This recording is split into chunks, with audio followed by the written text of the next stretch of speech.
Bienvenidos, hermanos, al Instituto Bíblico Internacional La Gracia. Qué gozo tan grande poder compartir con ustedes la palabra del Señor. Oramos siempre por cada uno de ustedes que están constantemente con el deseo de estudiar las Escrituras. Queremos siempre servirles a ustedes de la mejor manera, sabiendo que la palabra de Dios nos alimenta, nos fortalece y nos hace seguir adelante. Estamos estudiando el libro de Daniel y hoy corresponde estudiar el capítulo 7 de este libro. Daniel 7, versículos 15 al 27. Esta lección tiene como título El significado de la derrota de las bestias. Pero antes de entrar en detalle en nuestra lección, vamos a orar. Padre nuestro, muchas gracias te damos, amado Señor, porque tú nos has bendecido con toda bendición espiritual. Muchas gracias te damos también porque tú nos bendices materialmente cada día. Gracias, Señor, por el sustento diario. Gracias, Padre, por estar con nosotros en nuestros tiempos de gozo, de abundancia, y también sabemos que estás con nosotros en nuestros tiempos difíciles, en nuestras enfermedades, en nuestras angustias. Tú estás siempre a nuestro lado. Te damos gracias por tu palabra, gracias por esta porción que vamos a estudiar. Bendícenos, Señor, en la medida en que nosotros somos sumisos, andamos en el Espíritu, estamos en dependencia de ti y podemos nosotros, Señor, dejarnos guiar por el Espíritu Santo. Pedimos que lo que vamos a estudiar hoy traiga mucho beneficio espiritual a nuestra vida. En el nombre de Jesús pedimos estas cosas. Amén. Bien, hermanos, vamos a seguir con este estudio. El significado de la derrota de las bestias es el título de esta lección y vamos a recordar un poco lo que ya hemos visto antes en el capítulo 7. La visión de Daniel sobre las 4 bestias, Daniel 7, 1 al 14. En esta porción vimos la ubicación geográfica de la visión en el versículo 1, la ubicación geográfica de las bestias en los versículos 2 al 3, la descripción de las 4 bestias en Daniel 7, 4 al 8, el anciano de días y los juicios sobre las 4 bestias, Daniel 7, 9 al 12, y por último, en los versículos 13 al 14, vimos que el Hijo del Hombre entra y toma su reino. Ahora vamos a pasar a la segunda parte de este capítulo, la interpretación de la visión de las 4 bestias. Bueno, hermanos, el asunto es que en los primeros 14 versículos vemos a Daniel teniendo visiones y pues es necesario conocer la interpretación de esta visión. A Daniel le fue dada una explicación general y eso lo vemos en los versículos 15 al 8, perdón, 15 al 18. Dice la escritura: se me turbó el espíritu a mí, Daniel, en medio de mi cuerpo, y las visiones de mi cabeza me asombraron. Me acerqué a uno de los que asistían y le pregunté la verdad acerca de todo esto. Y me habló y me hizo conocer la interpretación de las cosas. Estas 4 grandes bestias son 4 reyes que se levantarán en la tierra. Después recibirán el reino los santos del Altísimo y poseerán el reino hasta el siglo, eternamente y para siempre. Daniel tiene puesta su atención en la visión, en esa visión que Dios le ha mostrado. Hermanos, él dice en el versículo 15, se me turbó el espíritu. Las visiones de mi cabeza me asombraron.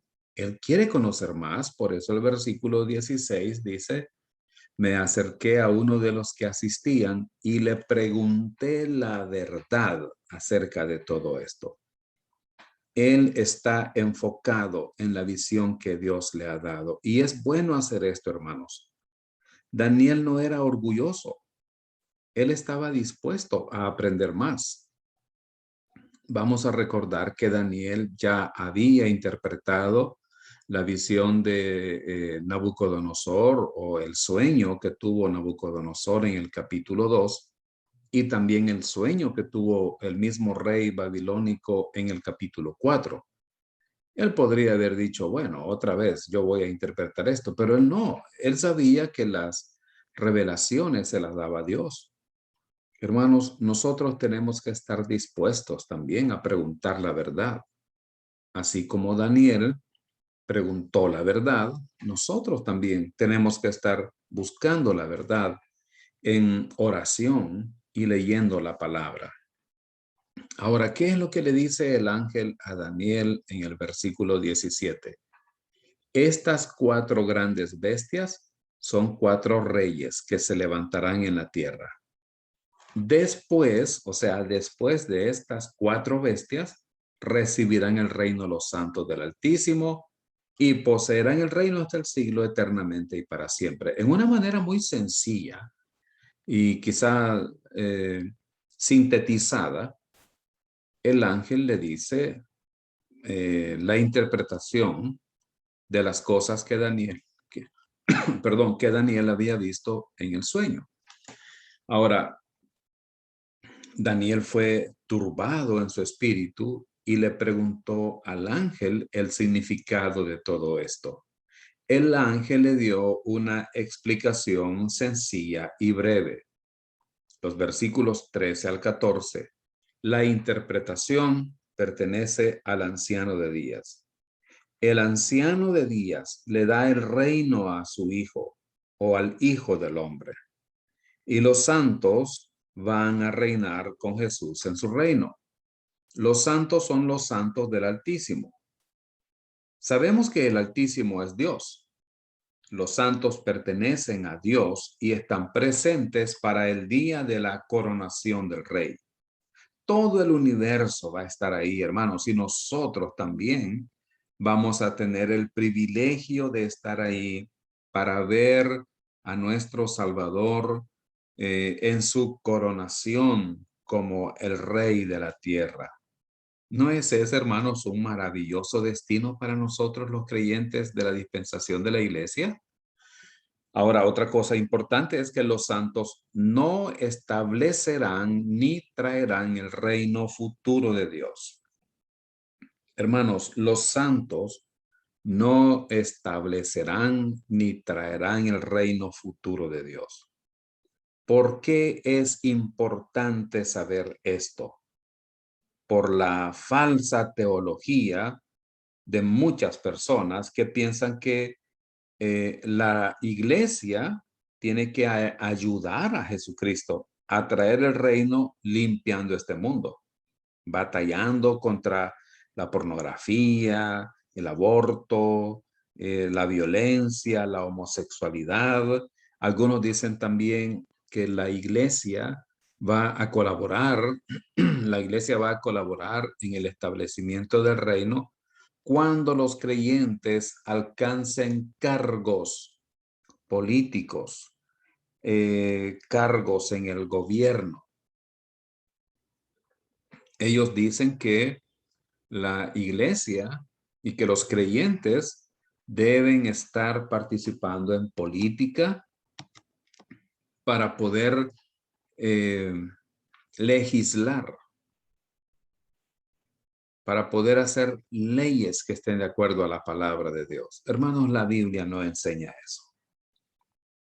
Obviamente como creyentes y sobre todo, hermanos, como ciudadanos de un país, tenemos derechos.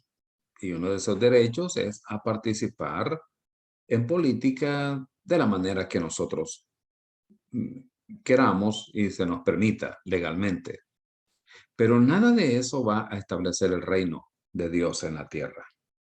Nada de eso.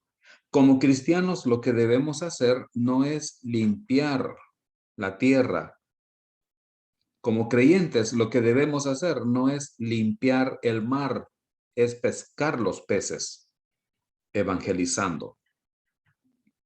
Si queremos limpiar esta tierra, limpiarla de pecado, vamos a terminar deprimidos.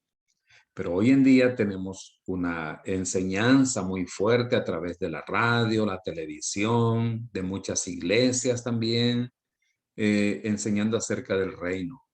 Dicen que el reino ya está aquí y que la iglesia solamente está estableciéndolo para preparar el regreso de Cristo. En otras palabras, pareciera que para muchos hoy en día, la iglesia va a hacer de este mundo un mundo perfecto. Y cuando el Señor desde el cielo vea la tierra, dirá, wow, qué impresionante, ¿cómo es la tierra ahora? Ahora sí voy a bajar. Pero ¿qué dice la Biblia? La Biblia dice que este mundo está mejorando. La Biblia dice que estamos en el tiempo del reino del Señor. Miren lo que dice 2 de Timoteo 3, versículos 1 al 5. También debes saber esto, que en los postreros días vendrán tiempos peligrosos. No dice tiempos mejores, dice tiempos peligrosos, porque habrá hombres amadores de sí mismos, avaros, vanagloriosos, soberbios, blasfemos, desobedientes a los padres, ingratos, impíos, sin afecto natural, implacables, calumniadores, intemperantes, crueles, aborrecedores de lo bueno, traidores, impetuosos, infatuados, amadores de los deleites más que de Dios, que tendrán apariencia de piedad, pero negarán la eficacia de ella. A estos evita. Hermanos, las cosas van a empeorar en lugar de mejorar. Solo Cristo puede cambiar el mundo. Solo Cristo puede cambiar esta tierra. Nadie puede cambiar la situación pecaminosa del mundo. A medida que el tiempo va avanzando, vamos viendo cómo en el mundo se van aprobando más leyes para permitir el aborto, el matrimonio homosexual, y vamos viendo cómo el hombre va cayendo ante los ojos de Dios. Ante los ojos de los hombres, este mundo va mejorando, porque tenemos computadoras, por la comunicación más rápida y por muchas otras cosas. Pero espiritualmente y moralmente, este mundo va cayendo cada día más. Y el trabajo de la iglesia no es establecer el reino. El trabajo de la iglesia no es limpiar este mundo. El trabajo de la iglesia es predicar el evangelio. Y a eso nos ha llamado el Señor. La Biblia dice, hermanos, que los santos recibirán el reino futuro de Dios. No dice que los santos van a establecer el reino. No dice que los santos van a traer el reino. Dice que van a recibir el reino futuro de Dios. Esto incluye tanto a gentiles como a judíos. El reino futuro de Dios estará integrado tanto por gentiles salvos como por judíos salvos. No olvidemos que después de la tribulación, los únicos que entrarán al reino serán gentiles salvos por medio de la fe en Cristo Jesús y judíos salvos por medio de la fe en Cristo Jesús. Romanos 11:25 dice, porque no quiero, hermanos, que ignoréis este misterio, para que no seáis arrogantes en cuanto a vosotros. Ahora, ¿cuál es este misterio que Pablo va a declarar aquí? Que ha acontecido a Israel endurecimiento en parte. Hermanos, Israel está ciego o endurecido parcialmente. No reconocen a Jesús como el Mesías. Se han endurecido contra Dios. Pero este endurecimiento no es permanente, es en parte. Esto de en parte significa parcialmente o por un tiempo limitado. ¿Y cómo sabemos que será por un tiempo? ¿Cómo sabemos que ese endurecimiento parcial tiene un límite? Por la siguiente palabra, hasta. Esta palabra, hermanos, esta palabra es un adverbio de tiempo. Hasta. Quiere decir que el endurecimiento parcial de Israel se va a terminar. ¿Cuándo se va a terminar? Hasta que haya entrado la plenitud de los gentiles. La palabra plenitud en griego se refiere a un número. Dios sabe cuándo va a entrar el último gentil, cuándo será salvo el último de los gentiles, y solo Dios conoce ese número. Y luego todo Israel será salvo. El endurecimiento parcial que ahora tiene Israel se va a terminar. Ellos van a reconocer a Jesús como su Salvador, van a reconocer a Jesús como el Mesías. La conversión de Israel va a determinar cuándo vendrá el reino de Dios. No la iglesia. No, la iglesia solamente y los santos van a recibir, dice la Escritura, el reino. Ahora, veamos lo que dice Miqueas capítulo 4, versículos 1 al 3.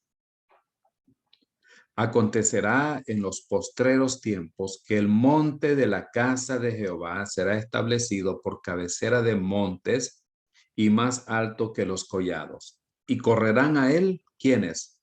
Los pueblos. Aquí está hablando de gentiles. Y quiero también decir otra cosa en este versículo 1. Se habla de el monte de la casa de Jehová. Y no piensen, por favor, no piensen en un cerro literalmente, en un monte literal.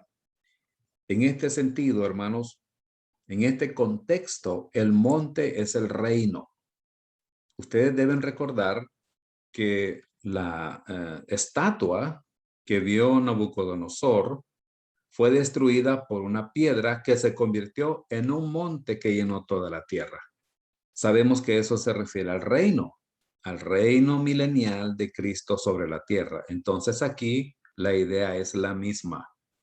El monte de la casa de Jehová, el reino del Señor, será establecido por cabecera de montes. Quiere decir, el reino de Cristo será el más grande de todos. Ahora, ¿quiénes van a venir a este monte? Dice el versículo 1, los pueblos. Y miren el versículo 2, vendrán muchas naciones. Este es un término que se refiere también a los gentiles. Quiere decir que durante el reino milenial habrá gentiles. Vendrán muchas naciones y dirán, venid y subamos al monte de Jehová y a la casa del Dios de Jacob. Y nos enseñará en sus caminos y andaremos por sus veredas.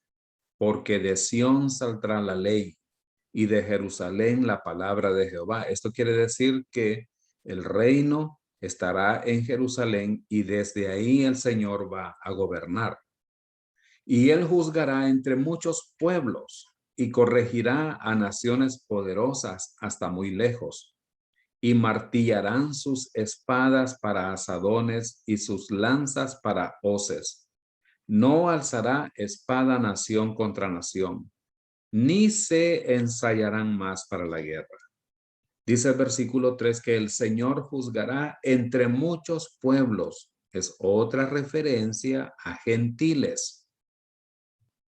Corregirá a naciones poderosas. Aquí no está hablando de Israel, está hablando de gentiles. Y saben ustedes, hermanos, que una parte de este versículo 3, específicamente donde dice, y martillarán sus espadas para asadones y sus lanzas para hoces, no alzará espada nación contra nación, ni se ensayarán más para la guerra. ¿Sabían ustedes que esa porción de ese versículo está escrita en las Naciones Unidas?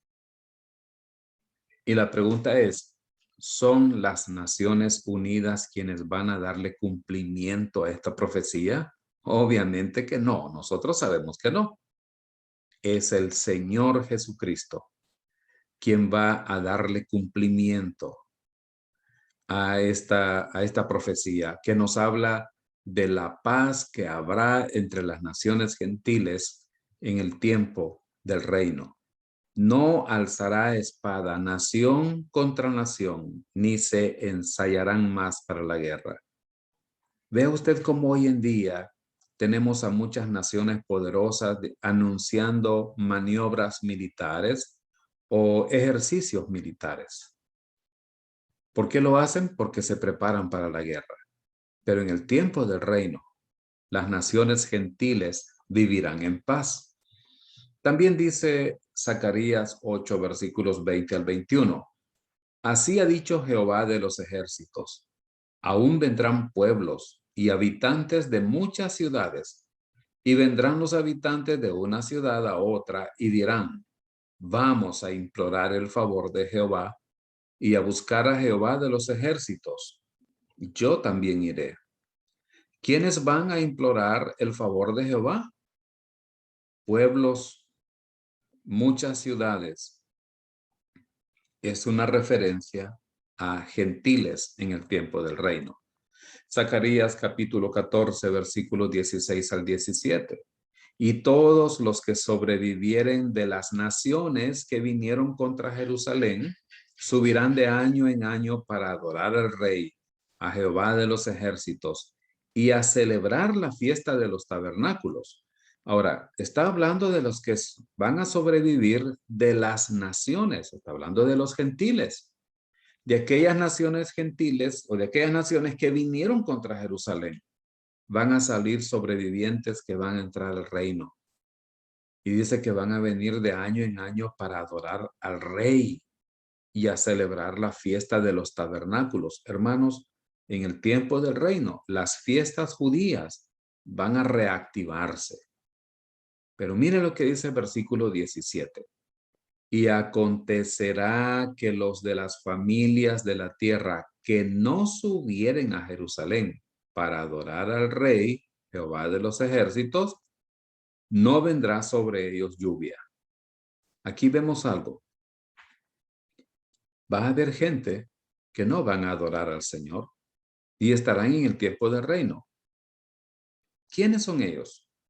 Son personas que descienden de los sobrevivientes de la tribulación que entraron al reino con cuerpos naturales. Todos los que entren al reino después de la tribulación son salvos. Todos los que sobrevivan a la tribulación y pongan su fe en Cristo serán salvos y ellos tendrán hijos. Y sus hijos tendrán hijos y sus hijos tendrán más hijos y se van a multiplicar. Ahora, entre ellos habrá quienes no van a creer en el Señor. No van a subir a Jerusalén, no van a ir a Jerusalén para adorar al Señor. Entonces no vendrá sobre ellos la lluvia, dice la Escritura. Ahora miren, en Amós 9, 11 al 15, aquí se refiere a judíos. Aquí está hablando de judíos. En aquel día yo levantaré el tabernáculo caído de David y cerraré sus portillos y levantaré sus ruinas y lo edificaré como en el tiempo pasado, para que aquellos sobre los cuales es invocado mi nombre posean el resto de Edom y a todas las naciones, dice Jehová que hace eso. He aquí vienen días, dice Jehová, en que el que ara alcanzará al segador y el pisador de las uvas al que lleve la simiente. Y los montes destilarán mosto y todos los collados se derretirán. Ahora miren el versículo 11. Yo levantaré el tabernáculo caído de David. Esta es una referencia al pueblo judío. Y dice la Escritura también, cerraré sus portillos y levantaré sus ruinas y lo edificaré como en el tiempo pasado, para que aquellos sobre los cuales es invocado mi nombre, se refiere a judíos, posean el resto de Edom y a todas las naciones. En el versículo 13 vemos que el tiempo del reino será un tiempo de abundancia. Abundancia. Tanto que el que ara la tierra va a alcanzar al que todavía está sacando la cosecha.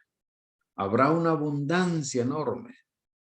Los montes, dice, destilarán mosto, habrá uva y habrá una cantidad enorme de productos agrícolas.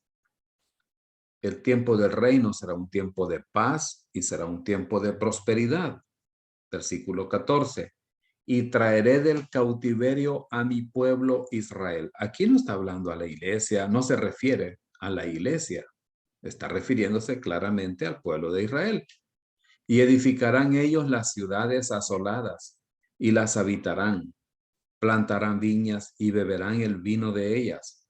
Y harán huertos y comerán el fruto de ellos. Pues los plantaré sobre su tierra. Esto quiere decir que ellos van a estar en la tierra que Dios le prometió a Abraham en el libro de Génesis. Y nunca más serán arrancados de su tierra que yo les di, ha dicho Jehová Dios tuyo. Entonces, hemos visto en algunos pasajes de la Escritura que el tiempo del reino incluye tanto a judíos como a gentiles. Veamos la descripción particular de la cuarta bestia. La cuarta bestia es descrita más por Daniel en el capítulo 7, versículos 19 al 22. Veamos su apariencia, versículos 19 al 20.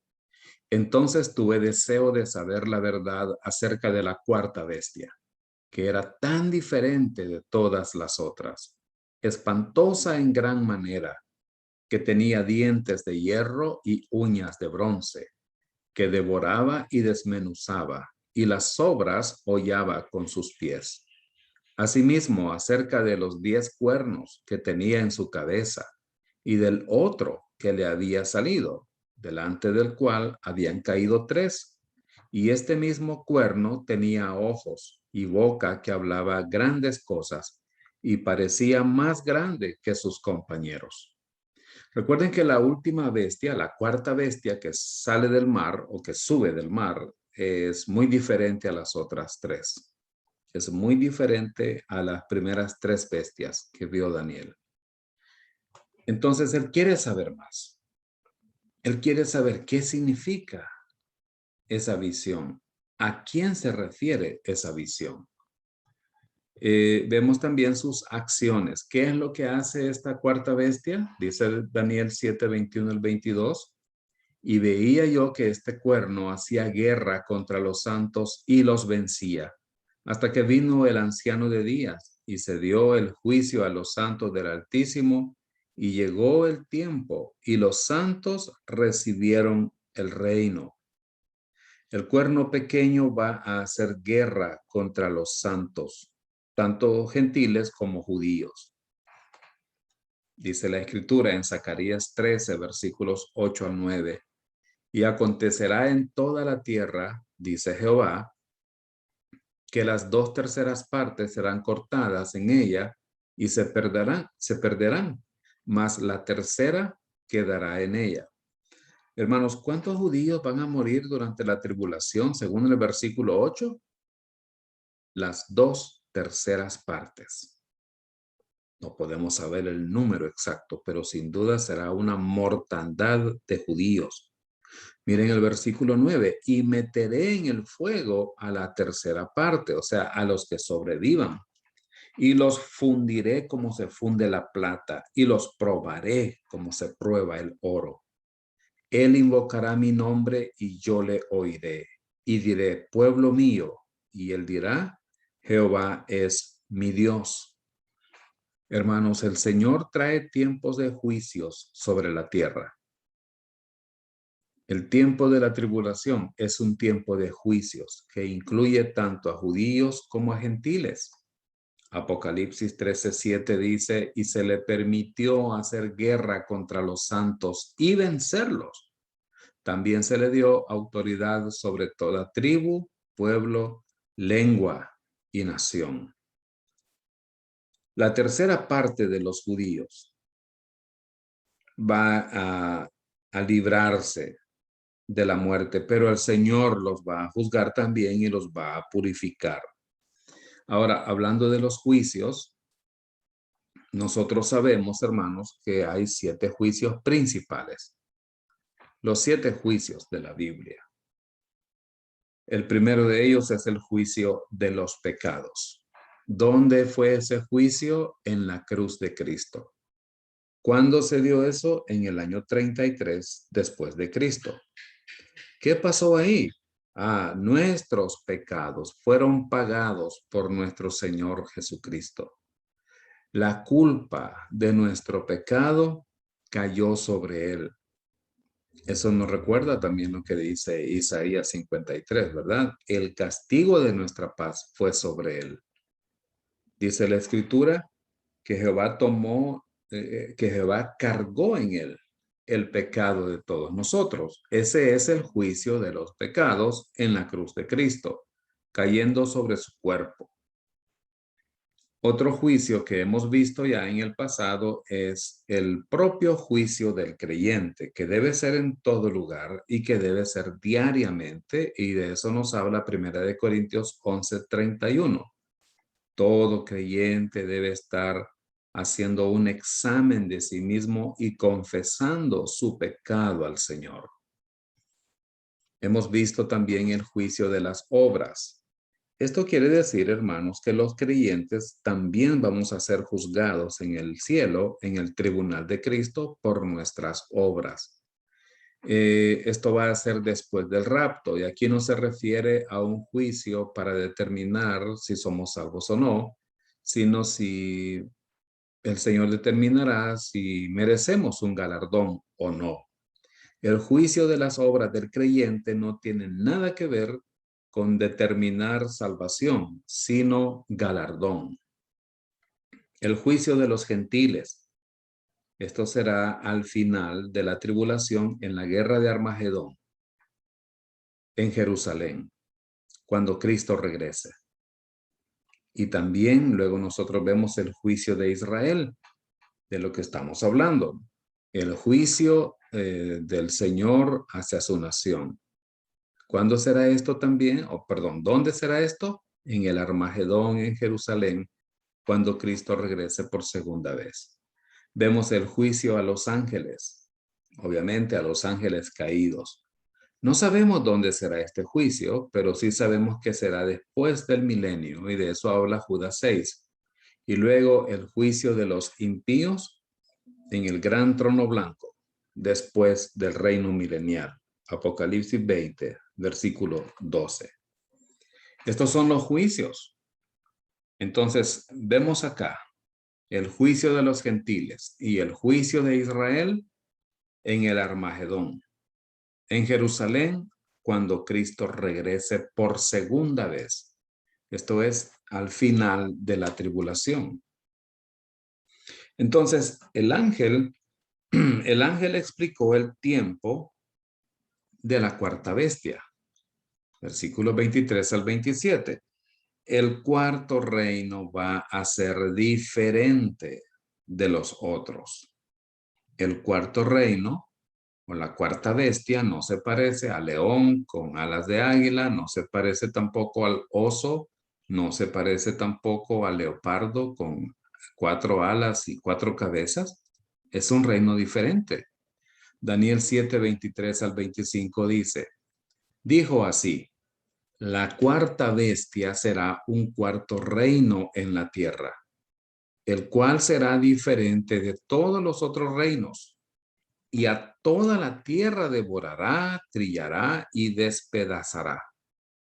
Y los 10 cuernos significan que de aquel reino se levantarán 10 reyes, y tras ellos se levantará otro, o sea, otro rey, o dicho de otra manera también otro cuerno, el cual será diferente de los primeros, y a 3 reyes derribará, y hablará palabras contra el Altísimo, y a los santos del Altísimo quebrantará, y pensará en cambiar los tiempos y la ley, y serán entregados en su mano hasta tiempo y tiempos y medio tiempo. Entonces, hermanos, la cuarta bestia tiene 3 etapas. ¿Cuáles son estas etapas? En el versículo 23, el antiguo imperio romano en la historia pasada. En el versículo 23 se describe al Imperio Romano en la historia con los césares, sus conquistas, sus territorios. Este versículo ya se cumplió. Esta profecía ya se cumplió porque ese reino ya pasó. Es el reino, es el Imperio Romano en el que era el que estaba gobernando cuando Jesús nació. Esa es la primera etapa de la bestia, versículo 23. Versículo 24, una confederación de 10 naciones. Recuerden que la bestia que vio Daniel tenía 10 cuernos y de esos 10 cuernos sale otro cuerno que tiene ojos y boca. Entonces, el versículo 24 habla de una confederación de 10 naciones o de 10 reyes. El cuerno pequeño surge de entre ellos. Y aquí es donde nosotros vemos el tratado de paz con Israel. ¿Esto se ha cumplido ya? No, esto todavía no se ha cumplido. Esto es parte de la historia futura. Y el versículo 25 tiene la tercera etapa de la bestia. Versículo 25, segunda etapa de la tribulación, cuando el anticristo rompe el tratado de paz con Israel, entra al templo en Jerusalén y se proclama Dios y comienza una gran persecución contra la nación de Israel. Él habla contra Dios, persigue a los santos y quiere cambiar tiempos y leyes durante 3 años y medio. Hermanos, si algo va a caracterizar el tiempo de la tribulación, es un tiempo de blasfemia como nunca lo ha habido. Esta cuarta bestia hablará contra el Altísimo y será un tiempo de blasfemias de las que ni siquiera tenemos idea nosotros. Recuerden que si el anticristo no se manifiesta hoy, hermanos, es porque alguien al presente lo detiene. Es el Espíritu Santo presente en cada creyente. Pero cuando la iglesia sea quitada de la tierra, entonces se manifestará el anticristo y será un tiempo, la tribulación será un tiempo de no solamente de sufrimiento, no solamente de angustia, de persecución, sino que también será un tiempo de blasfemias como nunca se han escuchado. Entonces el cuerno pequeño hará 3 cosas cuando llegue al poder. Va a decir cosas arrogantes. El versículo 25 dice, y hablará palabras contra el Altísimo. Será una persona. Esto ya se los dije antes. Este anticristo es una persona, es un hombre. Hablará palabras contra el Altísimo. Será un hombre lleno de orgullo, será un hombre que no va a respetar a Dios de ninguna manera. Quiero repetir esto. En el tiempo de la tribulación, hermanos, se oirán blasfemias como nunca se han escuchado. Yo he visto y escucho a veces a algunas personas reírse de Dios, hablar mal de Dios, pero el tiempo de la tribulación, el anticristo hablará cosas horribles en contra de Dios. Entonces, este cuerno pequeño hará 3 cosas cuando llegue al poder. Una de ellas es hablar palabras contra el Altísimo, decir cosas arrogantes. Él también va a perseguir a los santos, dice el versículo, y a los santos del Altísimo quebrantará. Bueno, esto puede referirse a los judíos fieles al Señor, perseguidos como nunca antes se ha visto en el mundo. Hermanos, Adolfo Hitler mató aproximadamente 6 millones de judíos en la Segunda Guerra Mundial. El anticristo hará aparecer a Hitler como un niño inocente, y el holocausto parecerá como una broma, como una broma. La persecución que el anticristo hará contra los creyentes, ya sea judíos o gentiles, será espantosa y va a matar a una gran cantidad de creyentes. También el anticristo o cuerno pequeño va a intentar cambiar los tiempos y la ley. Dice el versículo 25, y pensará en cambiar los tiempos y la ley. Hermanos, los tiempos y la ley son áreas del dominio de Dios. Pero el anticristo va a tratar de reemplazar las leyes de Dios y aún los tiempos. Dice que pensará, quiere decir que se tendrá la intención, pero no lo va a lograr, porque estas cosas, como ya lo dije, son áreas del dominio de Dios, pero él será un hombre tan atrevido que incluso va a pensar en cambiar los tiempos y la ley. Y vemos en este versículo 25 que él tendrá un dominio o un gobierno limitado y serán entregados en su mano hasta tiempo y tiempos y medio tiempo. Esto equivale, hermanos, a 3 años y medio. Finalmente, la cuarta bestia enfrentará el juicio. Dice la Escritura en el versículo 26, pero se sentará el juez y le quitarán su dominio para que sea destruido y arruinado hasta el fin. La cuarta bestia tendrá su fin. El juez es el Señor Jesucristo. Y a la cuarta bestia, al anticristo, le van a quitar su dominio. Esto también tiene relación con lo que dice 2 de Tesalonicenses 2:8. Y entonces se manifestará aquel inicuo a quien el Señor matará con el espíritu de su boca y destruirá con el resplandor de su venida. Hermanos, quiero hacer una aclaración aquí en el versículo 8 de 2 de Tesalonicenses capítulo 2. Dice la Biblia que el Señor matará a aquel inicuo. O sea, el anticristo tiene diferentes nombres.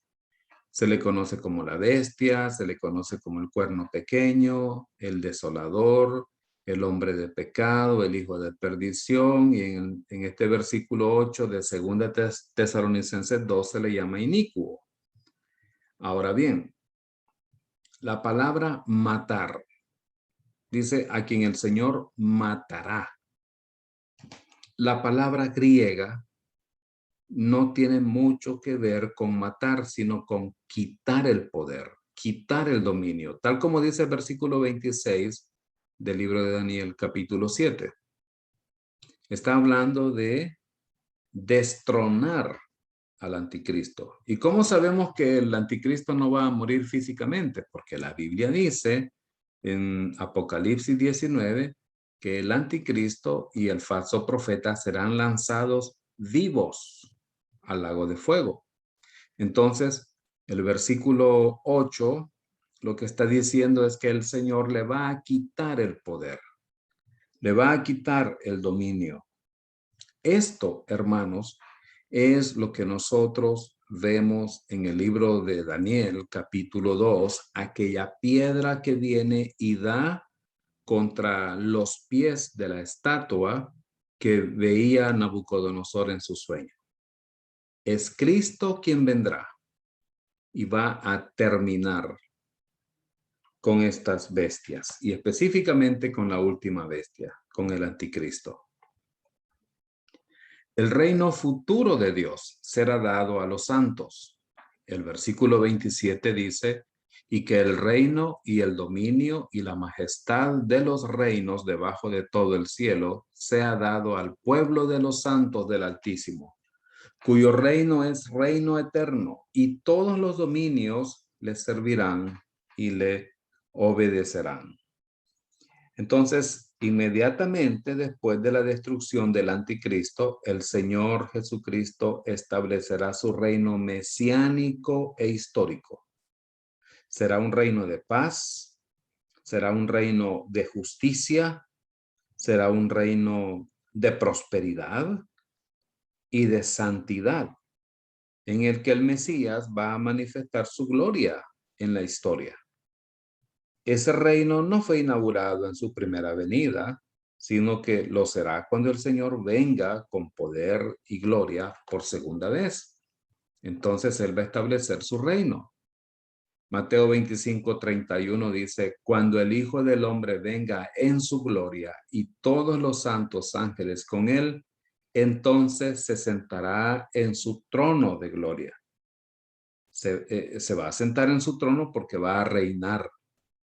Hermanos, el reino todavía no está aquí en la tierra. Es verdad que nosotros vivimos en un reino espiritual. Sí, eso sí es verdad. Estamos en un reino espiritual de Jesucristo, pero el reino milenial no lo tenemos todavía.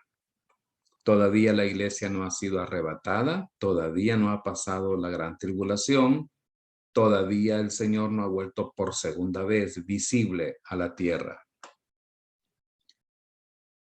Veamos entonces el último comentario de Daniel. Dice el versículo 28, aquí fue el fin de sus palabras. En cuanto a mí, Daniel, mis pensamientos me turbaron y mi rostro se demudó, pero guardé el asunto en mi corazón. Queridos hermanos, vean ustedes la actitud y la reacción de Daniel después de escuchar estas palabras del ángel que le daba la interpretación de la visión de las bestias. Él dice, mis pensamientos me turbaron, mi rostro cambió. Hermanos, esto contrasta con aquellos que dicen que ven al Señor, que el Señor llega a la casa de ellos. He leído por ahí de un hombre que dice que el Señor llega cuando él se está afeitando y le dice, mira, aquí te falta. Y entonces él se afeita ahí porque el Señor le está ayudando, le pasa la toalla, le pasa un recipiente con agua y ahí están platicando sobre cosas. Y hermanos, en la Biblia no vemos eso nosotros. En la Biblia vemos a los hombres de Dios cayendo postrados o quedando turbados por lo que han visto. Otra persona dice que el Señor llega a su casa, se sienta en el sofá de la sala, enciende el televisor, empiezan a ver una película, toman gaseosa y comen una pizza, están hablando de la película. ¿Ustedes creen que el Señor hace eso? Cuando Isaías vio la gloria de Dios, él cayó como muerto. No se pusieron a comer. Y la reacción que tenían los hombres era adorar al Señor. Dice Daniel, aquí fue el fin de sus palabras. En cuanto a mí, Daniel, mis pensamientos me turbaron y mi rostro se demudó, pero guardé el asunto en mi corazón. Daniel es un anciano y está turbado, este profeta, turbado por la naturaleza del sueño. Daniel vio los elementos o los eventos, mejor dicho, los eventos mundiales futuros. Él vio la persecución del pueblo de Israel, pero Dios está en control de todo. Debemos confiar en Él. Él es soberano, hermanos. Como Dios está muy involucrado en la historia mundial, también está muy involucrado en nuestras vidas personales. Por eso Él dice que debemos echar sobre Él nuestras cargas.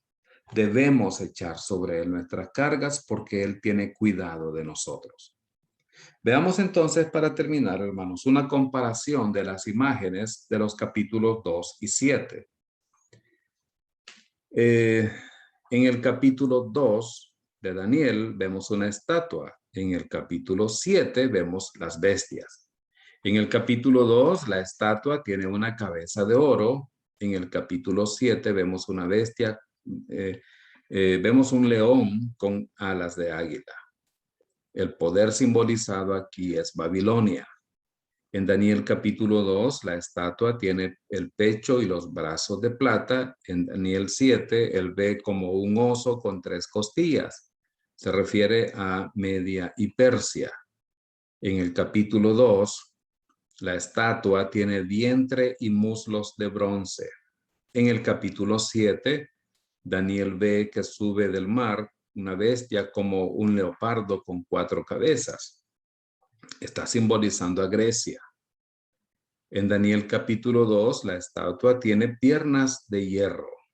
En Daniel 7, él vio como una bestia con dientes de hierro, que simboliza a Roma. En Daniel capítulo 2, en la estatua, Daniel ve pies de hierro y de barro. En Daniel 7, una bestia con 10 cuernos, que son 10 naciones. En Daniel capítulo 7 vemos un cuerno pequeño que tiene ojos y boca y habla blasfemias contra Dios. Ahora en Daniel capítulo 2 no vemos eso. ¿A qué poder simboliza ese cuerno pequeño? Es el poder que está por venir, el anticristo. En Daniel capítulo 2, la estatua, vemos una piedra que rompe la estatua y se hace un gran monte. En Daniel capítulo 7 vemos la destrucción de las naciones y el reino de los santos, que se refiere al reino de Dios para siempre. Bueno, hermanos, Daniel capítulo 2 y Daniel capítulo 7 son pasajes similares. En Daniel capítulo 2, los reinos del mundo son vistos desde la perspectiva humana. Impresionantes, maravillosos, pero en Daniel capítulo 7, los mismos imperios son vistos como bestias. Esta es la perspectiva de Dios. En Daniel 2 vemos la perspectiva del hombre, en Daniel 7 la perspectiva de Dios. Y todo esto, hermanos, las profecías que vemos acá ya se cumplieron la mayoría, pero todavía faltan que se cumplan la cuarta bestia. ¿Y se va a cumplir? Sí. Pero recordemos, Dios está en control de todo. Demos gracias a Dios. Padre nuestro, te damos gracias por este estudio que hemos tenido. Pedimos que tu palabra nos ilumine a cada uno de nosotros. Gracias, Señor, en el nombre de Jesús. Amén.